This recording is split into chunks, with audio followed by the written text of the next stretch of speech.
आज हम कक्षा 12 कॉमर्स विषय व्यवसाय अध्ययन जो अपना चैप्टर चल रहा है अभिप्रेरणा, उसका अगला टॉपिक पढ़ रहे हैं। अभिप्रेरणा की विचारधाराओं को हम पढ़ेंगे। विभिन्न शिक्षाविदों, मनोवैज्ञानिकों, प्रबंधकों ने अपने अपने दृष्टिकोण से अभिप्रेरणा की विचारधाराएं प्रस्तुत की है। तो हम इनकी शुरुआत करने जा रहे हैं। प्रथम जो है आज हम पढ़ेंगे मास्लो की आवश्यकता क्रम पर आधारित विचारधारा। मास्लो की आवश्यकता क्रम पर आधारित विचारधारा। देखिए, हम पहले एक बार मास्लो का पूरा परिचय जान लेते हैं। मास्लो का पूरा नाम है अब्राहम हेराल्ड मास्लो। एक बार फिर से देखिएगा, कई बार एग्जाम में पूछ लिया जाता है। मास्लो का पूरा नाम है अब्राहम हेराल्ड मास्लो। इनका जीवन काल रहा है, जन्म इनका हुआ था 1 अप्रैल 1908 को और इनकी मृत्यु हुई 8 जून 1970। इन्होंने ये जो विचारधारा अभिप्रेरणा की प्रस्तुत की, ये विचारधारा हम आगे बढ़ेंगे। पहले ये जानते हैं कि ये थे क्या। ये पैसे से मनोवैज्ञानिक थे। देखो, मनोवैज्ञानिक जो होता है उसका साधारणतः कार्य होता है व्यक्ति के व्यवहार को समझना और इस प्रकार के प्रयास करना कि उसके व्यवहार को बदला जा सके। तो इसलिए इन्होंने बहुत सारे अध्ययन किए और उसके आधार पर उन्होंने इस अभिप्रेरणा की विचारधारा का प्रतिपादन किया।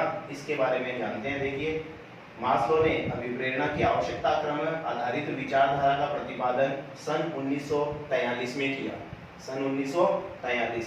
इस विचारधारा को जानने से पहले इस बात को हम जानते हैं कि ये जो विचारधारा है ये किस पर आधारित है, यानी इसकी मान्यता क्या है।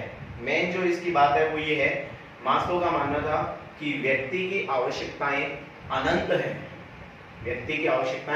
अनंत है एवं वह उन आवश्यकताओं की संतुष्टि हेतु तत्पर रहता है। इसको समझने के लिए एक मैं छोटी सी स्टोरी आपको बताने जा रहा हूँ।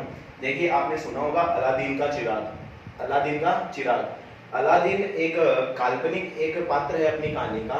अलादीन के पास एक जादुई चिराग था। जब उसको बहुत सारी कोई आवश्यकता होती है, जैसे कि महल बनाना होता है, नए कपड़े चाहिए, जो कुछ भी, तो वो अपने उस चिराग को रगड़ता तो एक जिन उत्पन्न होता और वो जिन उससे पूछता कि ना बताइए क्या आदेश है मेरे लिए, और वो जो आदेश देता वो जिन उसकी आवश्यकता की पूर्ति कर देता था।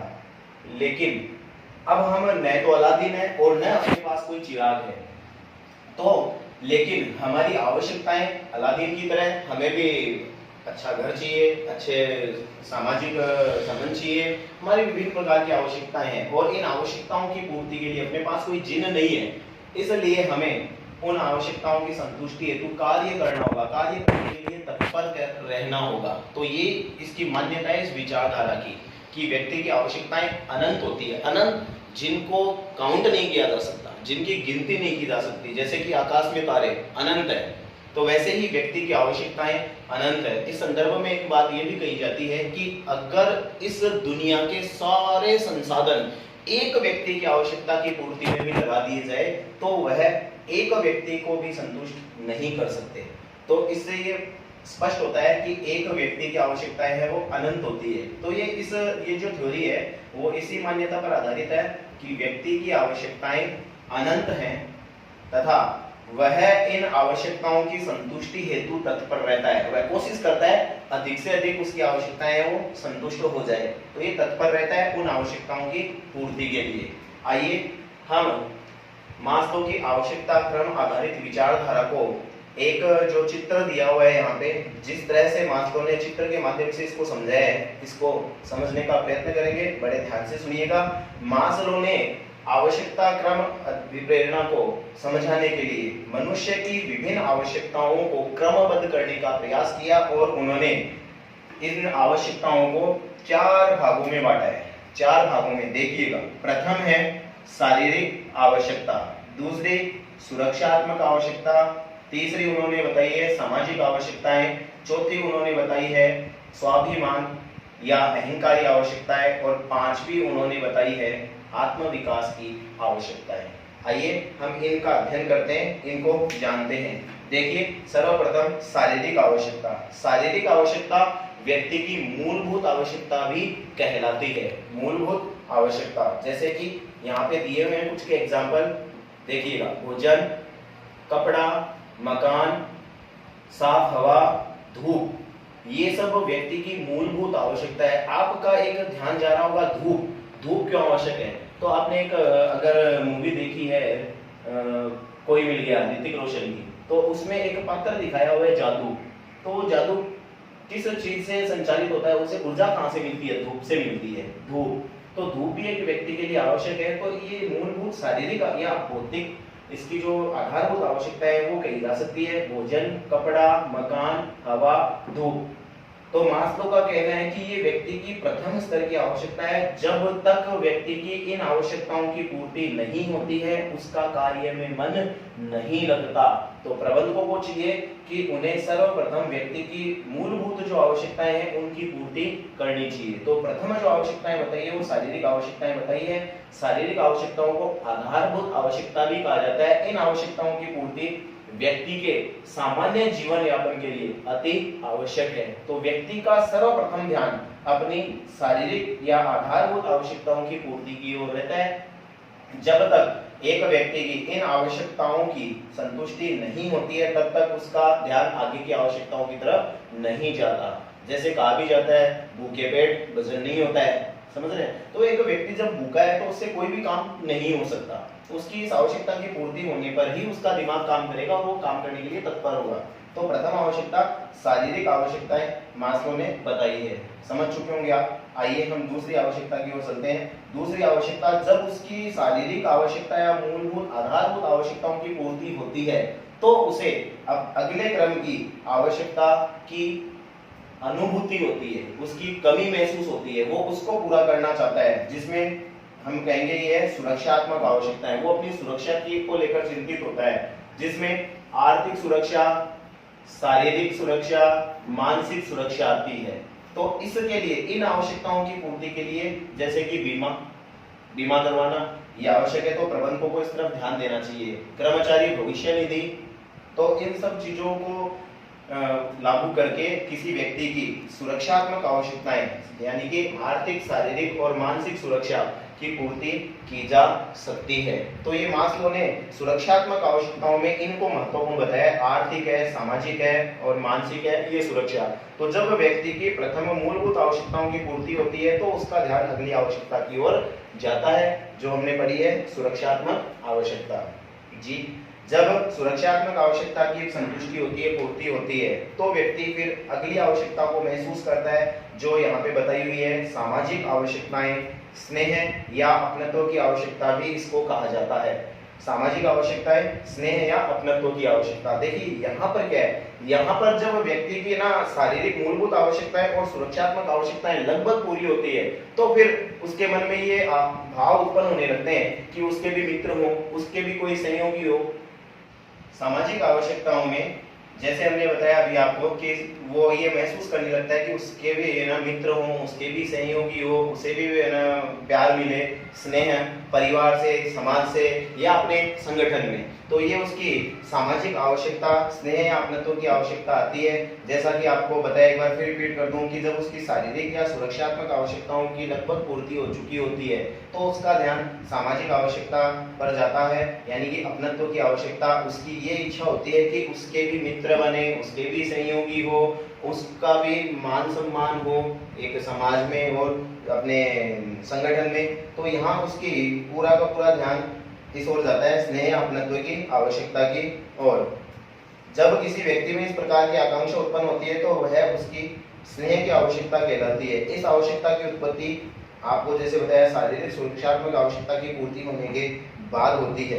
यदि व्यक्ति की अपनत्व या सामाजिक आवश्यकताओं की संतुष्टि नहीं होती है, जब ये आवश्यकता पूरी नहीं होती है तो जैसे उसको सहयोग नहीं मिला है तो वो भी आगे सहयोग नहीं करेगा, वो असहयोगी हो जाएगा और संस्था में विरोध करने के लिए तैयार रहेगा हर समय, तो विरोध के लिए तत्पर हो जाता है। तो ऐसा संगठन के हित में नहीं होता है। इसलिए प्रबंधकों को यहाँ चाहिए कि व्यक्ति की ये दो आवश्यकताओं को पूरा करने के बाद तीसरी सामाजिक आवश्यकताओं की भी पूर्ति की जाए।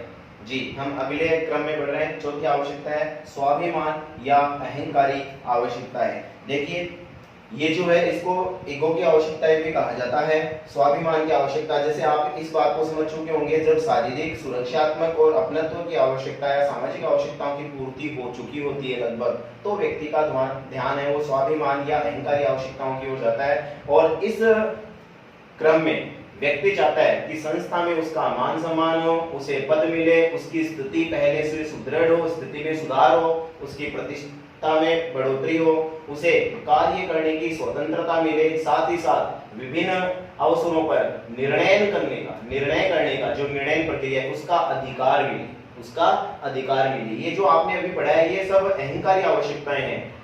मान सम्मान संस्था में, पद, स्थिति, प्रतिष्ठा, स्वतंत्रता, निर्णयन का अधिकार, ये सब आवश्यकताएं उसे महसूस होने लगती है। और जब तक इन आवश्यकताओं की संतुष्टि नहीं होती है तो वह अपने जीवन पर्यंत में कभी भी संतुष्ट नहीं हो सकता।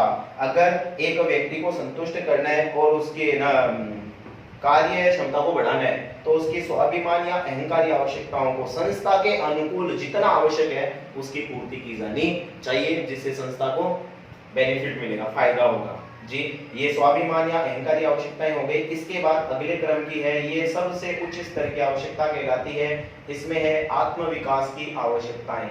आत्मविकास की आवश्यकताएं बहुत सिंपल है, मैंने यहाँ इसके संदर्भ में लिखा नहीं है, इसको आप इस तरह से समझिए, एक लाइन में समझ सकते हैं आप। आत्मविकास की आवश्यकता वह आवश्यकता है जिसमें व्यक्ति वह बनना चाहता है जो वह बन सकता है। तो यहाँ आत्मविकास की आवश्यकता जब कब उत्पन्न होती है, पहले ये देखिए, शारीरिक सुरक्षात्मक, सामाजिक, स्वाभिमान या अहंकारी आवश्यकताओं की जब पूर्ति होती है तो व्यक्ति चाहता है, वो ऐसे सोचता है, उसके मन में भाव उत्पन्न होते हैं कि उसको क्या करना चाहिए, वो क्या बनने के लिए यहाँ है, क्या वो बन सकता है कि नहीं। तो यहाँ पर उसकी जो छिपी हुई क्षमताएं हैं वो भाव उत्पन्न होते हैं कि अरे मैं तो ये भी कर सकता हूँ, मैं ये कर सकता हूँ, तो उसको वो करना चाहिए। आत्मविकास की आवश्यकता है। इसको समझने के लिए मैं सिंपल सा एग्जांपल आपको देता हूँ। इस संदर्भ में मास्लो ने यहाँ कहा है कि एक संगीतकार को संगीत बनाना चाहिए क्योंकि वो ऐसा कर सकता है, उसमें कार्य क्षमता है, उसमें योग्यता है। इसी प्रकार उन्होंने कहा है कि एक पेंटर को पेंट करना चाहिए, एक कवि को कविताएं लिखनी चाहिए और उसे हर समय वो सब कुछ करना चाहिए जिससे उसको प्रसन्नता हो। अर्थात यहाँ व्यक्ति को वह प्रयास करने चाहिए इस आवश्यकता की संतुष्टि के लिए कि वो जो बनना चाहता है और जो बन सकता है तो उसे वह बनने का प्रयास करना चाहिए। ये उसकी होती है आत्मविकास की आवश्यकताएं। तो अभी आपने मास्लो की आवश्यकता 4-5 जो आवश्यकताएं हैं इनको आपने पढ़ा है। शारीरिक आवश्यकता, सुरक्षात्मक आवश्यकता, सामाजिक आवश्यकताएं और स्वाभिमान या अहंकारी आवश्यकताएं और आत्मविकास की आवश्यकताएं। देखिए एक यहाँ पे डॉट लाइन से मैंने इसको 2 भागों में बांटा है, 2 भागों में। यहाँ पे 3 आवश्यकताएं, प्रथम, पहली, दूसरी, तीसरी सामाजिक आवश्यकता तक, ये निम्न स्तर की आवश्यकताएं कहलाती है। निम्न स्तर की आवश्यकताओं से तात्पर्य ये है कि ये आवश्यकताएं लगभग सभी व्यक्तियों की पूरी हो जाती है लगभग, अगर वो प्रयास करे तो। यहाँ उच्च स्तर की आवश्यकताओं में 2 को रखा है, स्वाभिमान या अहंकारी आवश्यकताएं और आत्मविकास की आवश्यकताएं। ये प्रत्येक व्यक्ति की पूरी नहीं होती है। इसलिए नहीं होती कि इन आवश्यकताओं की पूर्ति के लिए व्यक्ति में विशिष्ट योग्यता और कार्य क्षमता उच्च स्तर की होनी आवश्यक है। इसलिए इन 2 आवश्यकताओं को उच्च स्तरीय आवश्यकताओं में शामिल किया गया है और बाकी की जो 3 है इन 3 को निम्न स्तरीय आवश्यकताओं में शामिल किया गया है। तो मास्लो की आवश्यकताओं को आज आपने पढ़ा है, जो उन्होंने आवश्यकता क्रम आधारित विचारधारा बताई। एक बार मैं आपका ध्यान फिर ले जाना चाहूंगा कि ये जो आपने क्रम पढ़ा है आवश्यकताओं का, इसकी मेन जो बात है ये काय पर निर्भर है। तो इसकी मान्यता है व्यक्ति की आवश्यकताएं अनंत हैं। देखिए यहाँ आवश्यकताओं को 5 क्रम में बांटा जरूर है, लेकिन यहाँ देखिए कितनी आवश्यकताएं बता दी गई है। तो ऐसे इसमें और भी शामिल हो सकती है। तो अपन ने ना एग्जांपल समझने के लिए लिए, इनमें विभिन्न प्रकार की आवश्यकताएं होती है। तो व्यक्ति की आवश्यकताएं अनंत हैं एवं वह उन आवश्यकताओं की संतुष्टि हेतु तत्पर रहता है। वो चाहता है उसकी प्रत्येक आवश्यकताओं की पूर्ति हो और वह इन्हें पूरा करने के लिए तत्पर रहता है, प्रयासरत रहता है, कार्य करता है। तो दोस्तों आज आपने इसको अच्छे से पढ़ा है। आपका होमवर्क ये है कि आप इसको पूरा फेयर कॉपी में नोट कीजिएगा। ये चित्र आपको बहुत शानदार तरह से बनाना है। बस एक चीज ध्यान रखिएगा, जिस तरह से ये चित्र मैंने यहाँ पे बनाया है वैसे ही आपको बनाना है, इसको उल्टा मत कर दीजिएगा। कई बार बच्चे गड़बड़ कर जाते हैं। और आवश्यकता का क्रम नीचे से ऊपर की ओर शुरू होना है, प्रथम यहाँ पे लिखनी है। आप लोगों के मन में शायद ये प्रश्न उठ रहा होगा कि पहला यहाँ पे क्यों दिया है। तो देखिए, शारीरिक या जो आवश्यकताएं ज्यादा होती है, फैलाव है इसका, और ये लगभग सभी व्यक्तियों की ये पूरी होती है, पूरी होती है, पूरी होती है, फिर इनका ना कार्य क्षेत्र, ये जो विस्तार है ये कम होता जा रहा है। तो ये बहुत कम लोगों की पूरी होती है उच्च स्तरीय आवश्यकताएं, इसलिए इसको सीधा ही बनाइएगा। यहाँ से शुरू करेंगे, पहला, दूसरा, तीसरा, चौथा, पांचवा, इसको उल्टा मत कर दीजिएगा। और फिर इसको दो भागों में बांटना है। प्रथम जो 3 है उसको निम्न स्तरीय है और उच्च स्तरीय में आगे की 2, और इनको आपको इस तरह से याद करना है। एक प्रश्न आपका ये बनता है कि मास्लो द्वारा बताई गई व्यक्ति की उच्च स्तरीय आवश्यकताओं को स्पष्ट कीजिए। तो ये 2 करनी होगी आपको उच्च स्तरीय में, और इसी प्रकार निम्न स्तरीय आवश्यकताओं को बताइए तो इन 3 को बताना होगा। और अगर पूरी थ्योरी यानी कि विचारधारा आपको पूछी जाए, मास्लो की आवश्यकता क्रम पर आधारित विचारधारा को स्पष्ट कीजिए, जो बड़ा प्रश्न आ सकता है 6 नंबर का, उस समय आपको इसको पूरा एक्सप्लेन करना होगा, चित्र भी बनाना होगा और इन सब आवश्यकताओं को विस्तार से वर्णन करना होगा। ठीक है, तो आप इसको अच्छे से तैयार कीजिएगा। अगर कुछ आपको परेशानी आती है तो आप मेरे से संपर्क कर सकते हैं। धन्यवाद।